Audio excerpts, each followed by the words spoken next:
दोस्तों, जय श्री राम। सनातन धर्म चैनल में आप लोगों का स्वागत है। दोस्तों, अभी हाल ही में टोक्यो ओलंपिक का खेल समाप्त हुआ है और इसमें भारत की तरफ से नीरज चोपड़ा ने जेवलिन थ्रो यानी भाला फेंक में स्वर्ण पदक यानी गोल्ड मेडल जीता है। और जब वो गोल्ड मेडल जीते उसके बाद जब उनका इंटरव्यू होने लगा, अब जानते ही हैं कि जब आप सफल होते हो तो हर कोई आपको हाथों हाथ लेता है। इसी तरह से जब नीरज चोपड़ा सफल हुए तो हर किसी ने उनको जो है हाथों हाथ लिया।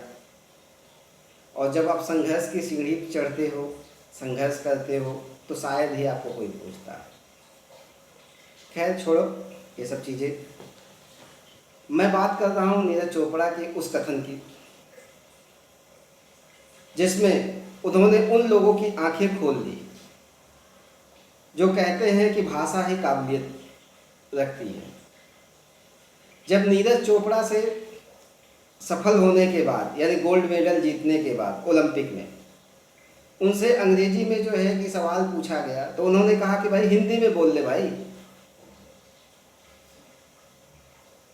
तो उन लोगों के मुंह पे एक तमाचा था जो भाषा को एक काबिलियत मानते हैं कि आपको काबिल होने के लिए यह भाषा आनी ही चाहिए। और जबकि मैं सनातन धर्म सेना का प्रमुख आपसे बार बार कहता हूं कि काबिलियत किसी भाषा का जो है मोहताज नहीं होती है।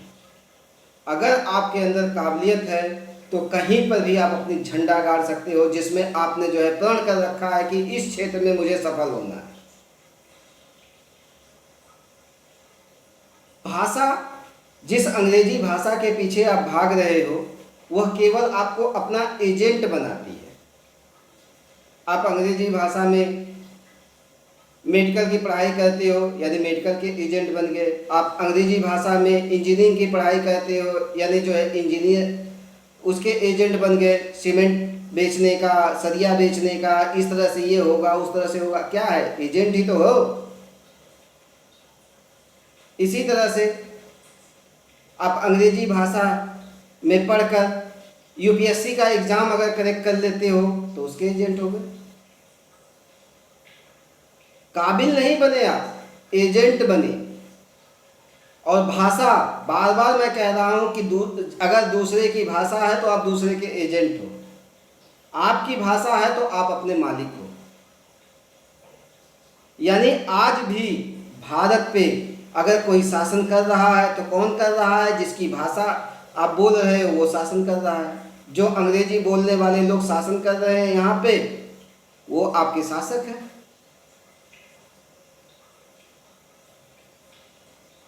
यानी अंग्रेज आपके शासक हैं क्योंकि आप उनकी भाषा बोल रहे हो। आप क्या हो? उनके एजेंट हो। और भारत को अगर भारत बनाना है, भारतीयता के आधार पे खड़ा करना है, सनातन धर्म के आधार पे खड़ा करना है तो आपको अपनी भाषा से प्यार करना होगा। और एजेंट बनना है, चाटुकार बनना है तो जो है इन भाषाओं के प्रति अपना प्रेम दिखाना होगा। और मैं सैल्यूट करता हूं, मैं जो है कि तारीफ करता हूं नीरज चोपड़ा का जो भरे मंच से कहता है हिंदी में बोल ले भाई।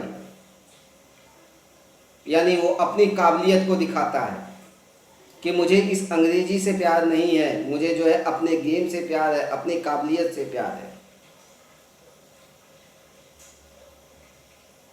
तो आप लोग भी अपनी भाषा से प्रेम करिए और धीरे धीरे ही सही, जैसे वो धीरे धीरे आपके ऊपर हावी हुए हैं उसी तरह से धीरे धीरे इन भाषाओं को जो एजेंट आपको बनाती है धीरे धीरे यहाँ से बाहर कर दीजिए। सीखना है तो संस्कृत सीखिए, सीखना है तो हिंदी सीखिए, तमिल सीखिए, बंगाली सीखिए, उर्दू सीखिए, कन्नड़ सीखिए। अपने लोगों को वो करिए, अपने देश का गौरव बढ़ाइए।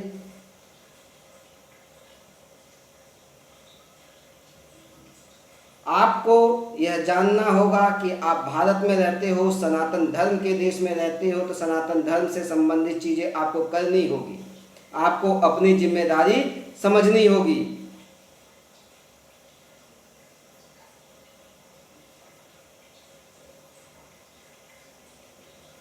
कॉन्वेंट स्कूल में आप पढ़ने जाते हो, छोटे कॉन्वेंट स्कूल में 500 से लेके 1000 रुपये फीस लगती है। बड़े कॉन्वेंट स्कूल में चले जाइए, 15,000 से 20,000 रुपये बच्चे की फ़ीस लगती है। और लास्ट में वो बन के क्या निकलता है? एजेंट। किनका एजेंट?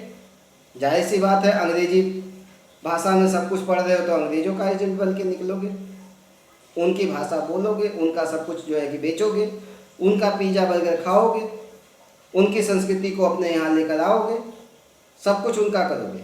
क्यों? क्योंकि आप उनके एजेंट हो। समझो आप क्या बनना चाहते हो, मालिक या एजेंट। और मैं जो है सनातन धर्म सेना का प्रमुख अपना मालिक हूँ, सनातन धर्म में आस्था रखता हूँ और यहाँ पे बैठा हुआ हूँ आपके सामने।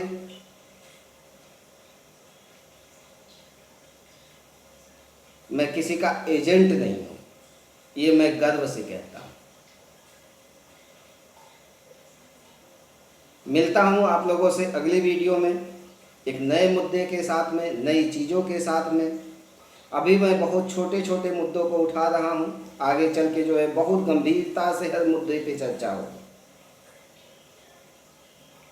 धन्यवाद। जय श्री राम।